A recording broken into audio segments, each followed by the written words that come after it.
So don't forget to click that subscribe and bell icon to receive a notification each time I upload a new video.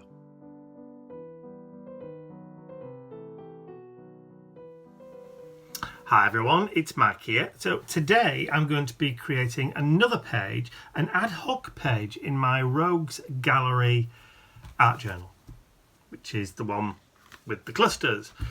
This is going to be a little bit of a personal page for me. So let me turn over to my overhead camera and I'll show you exactly what I'm going to do. So here's the Rogues Gallery journal. So that was the first page, and then that was the page, the double page spread that I did for February. I also added some little metal photo corners to the pages after I'd finished filming, just as a kind of late addition, because I'd got that metal clip on the first one and I kind of wanted to include some kind of metal embellishment on all of them going forward, but I forgot to add them in on the film, so I added them in there. So the next page that I'm going to do, like I said, is going to be a little bit of a personal one. So it's going to be going on this page here. And this is the photograph that I'm going to use for the Rogues Gallery. Now, I don't know whether I've shown you this photograph before, but this is a family rogue. This is my grandfather, Fred. And as you can see, Grandad is in uniform. Now, Grandad was in the Army Catering Corps and was part of the Allied forces that went across the English Channel and with the rest of the Allied forces swept through France in August 1944 all the way through to Paris. But along the way there was a little story, and that's what I'm going to kind of build this art journal page around today, using images and some cluster items that are quite pertinent to the story. So first of all, let's just move Grandad out of the way. I'm going to bring in my base sheet. So this is a green William Morris sheet of paper. So I'm going to build my cluster up on this page. So for now, I'll move that to one side, and this is what we're going to be creating the cluster on. So obviously Grandad will need to be, the edges will need to be distressed, this will need to be distressed, and all that kind of stuff going forward. So as I was saying, I'm going to use ground espresso, which is the archival, and I'm just going to quickly go around the edges just to kind of dirty and darken it up. So Grandad, so Grandad Fred, who incidentally, Grandad's birthday was the 9th, and mine is the 10th of the same month. So it's Grandad's birthday one day before mine. And Grandad's no longer with us. He died quite some years ago. We're going back about 20 odd years ago now. That he's been gone. Wasn't all that super close to Grandad, because Grandad was one of those type of people that if he knew you had if he knew you hated something, he'd deliberately go out of his way to trigger you. So, you know, if you hated kind of like tuneless humming, he would deliberately hum while you were there. Or it was one of those type of people that if he knew you hated something, he would deliberately go out of his way to trigger you. Just because he could. So didn't really spend a lot of time with Grandad. He is my dad's dad. There may be a just slight family resemblance. If I'd lost a lot of weight, you'd be able to see it. But anyway, so didn't really spend a lot of time with Grandad. Mum's dad was a different story altogether. So Harry, Grandad Harry, you know, spent a lot of time with him. But Grandad Fred didn't really spend a huge amount of time with. Anyway, mainly because he just irritated everybody. Let's just pop him to one side. So Grandad was with the Allied forces as they liberated France in 1944. So as my base or first layer, I have a vintage map of France. Now, like I said, Grandad went across with the Army Catering Corps. So by trade, Grandad, or before the war, Grandad was a fully qualified and served baker. He had his own shop, his own bakery. He used to do, bread as well as confectionery, or as we would call them here, buns.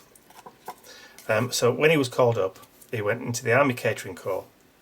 Now, as the Allied forces were moving through France, once they'd liberated one town and one city, what Grandad used to do is they used to go into the town that they'd just been liberated and go and find the local bakery. And if it wasn't open any longer, if it had shut down or been destroyed or whatever, they would try and get that local bakery back open again and start baking and start producing bread for the local population. So that's what Grandad's job was. He would go into a town, find the bakeries, and then go and set them back up again and get them making bread again to start feeding people as soon as possible. That was Grandad's job. So here there is a recipe, an old-fashioned whole wheat bread. It's a recipe for bread, so I think that is quite relevant for Grandad too. So let's just go and stick those two little items down. I'm just going to use my Elmer's purple glue.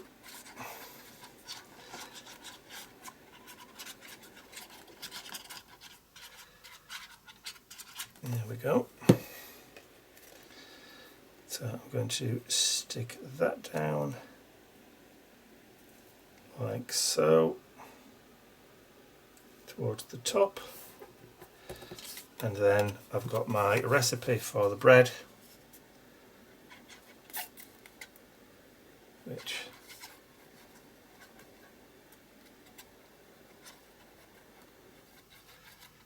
there we go.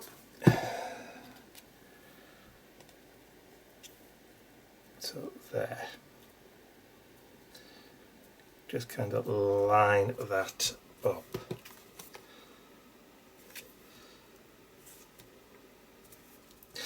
So that's the basis for my first bit. So I'm going to stick Grandad down there, but first of all I'm going to add just a little bit of washi tape to the background. So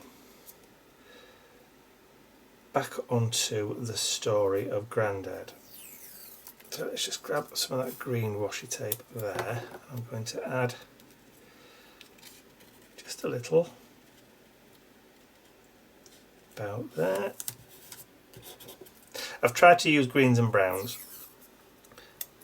just wherever possible, and then we'll stick that about there, because obviously greens and browns are my colours, can't go wrong with that. And then we'll just have a little bit of a directional one, just to kind of to show the movement through France. There, and then we'll just have a little one just underneath about there. Okay, so on with the story. So family legend has it that on their push through France they would stop at various towns, villages, that kind of stuff, get the bakeries up and running like I've just said. But one particular one, obviously they didn't just hit the town and then move on. It was a day or so to get the bakery up and running and get everything shipshape before moving on to the next one. So obviously they would have had to have stayed overnight in certain areas. And we're not really sure whereabouts this happened, but it's obviously somewhere from when they landed to Paris. So it's in that gap somewhere on that road that they took. And I probably would be able to do some research about what route they actually went on if I had the time or the inclination kind of to actually sit and do that. But family legend has it that at one point Grandad arrived in one of the towns on the way to Paris with his troop or whatever, and they got the local bakery up and running, and then obviously they stayed there for a day or so. Now obviously the locals were very, very grateful that they'd got liberated and that they got the bakery up and running again. And obviously the local soldiers that were there doing and aiding everybody were kind of like little heroes or local heroes. So Grandad got invited to a card game, and legend has it Grandad wasn't the best card player, but this one particular time luck was on his side, and he started winning. Obviously they were playing not necessarily for large sums of money, but you know, when people are happy and they've had a few bits to drink or a few glasses of wine or whatever, bit of whiskey, whatever, spirits, Pernod, you kind of go a bit crazy or kind of lose your sense of perspective, or you tend to take risks that you otherwise wouldn't do. So apparently it was Grandad's turn to be lucky, and it just so happens I've got a little playing card here, so this is just going to go down there just to signify the game that I'm referring to right now. So Grandad started winning and didn't realise who he was playing with or cards against with the locals, but apparently this one particular time he was playing cards with the local brothel owner, and Grandad started winning, and this guy kind of lost his judgment a little bit and bet Grandad, or against Grandad, half share in the local brothel, and Grandad won. So became, I'll just try and poke a hole through there, became the proud owner of half a brothel, or so local family legend goes. Is it local family legend? Family legend. Now obviously I didn't find out about this until years after Grandad had passed. The number 9, Brad, is going in there just to signify Grandad's birthday. There we go. And then I'm just going to put just a couple of ordinary Brads, one at either side, just as a little bit of metallic decoration. So this is 1944. So Grandad was already married and already had one child, one daughter. Hilary had already been born. My dad was born in 1942, so he'd already been born as well. So already, or when this happened, Grandad was already married with 2 kids. So nobody knows, apart from Grandad, as to whether or not he ever went to visit the brothel or whether he just laughed it off as a kind of, you know, well, I won that in a card game, but never mind because I'm married kind of thing. We don't know, because obviously that kind of thing, it didn't get talked about. So yeah, so that's the little story behind this page. That little bit of a legend, or little local legend. Look, I keep saying local, a family legend. That Grandad Fred, at one point, owned half a brothel in France.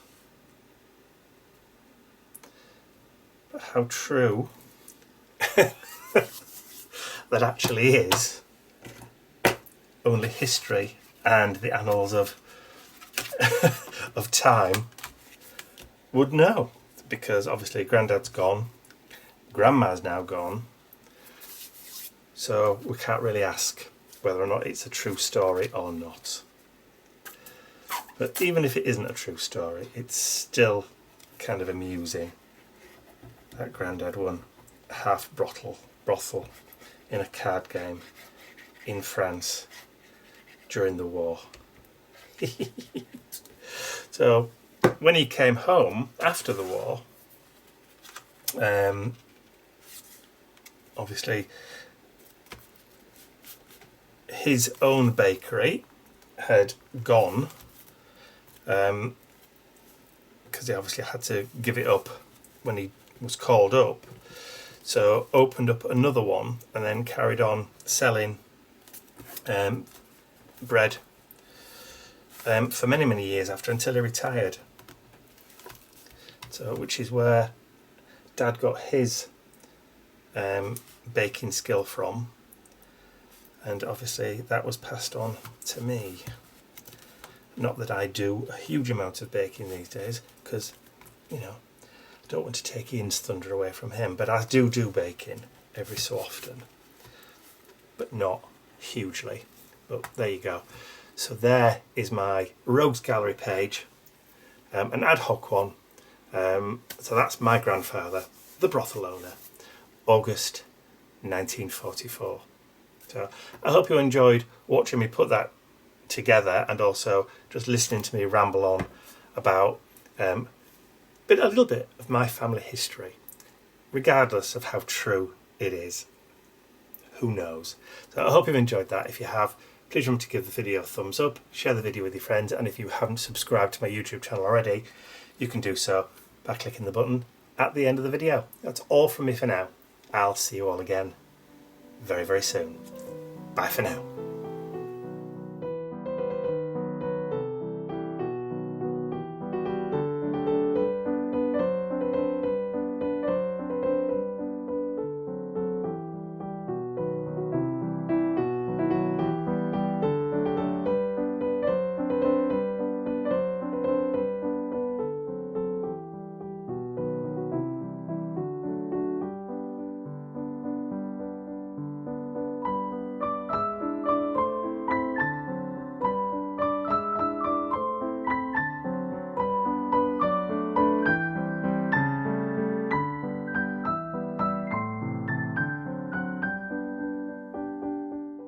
I'd like to say a huge thank you to all of my angels, because without you, these videos would not be possible.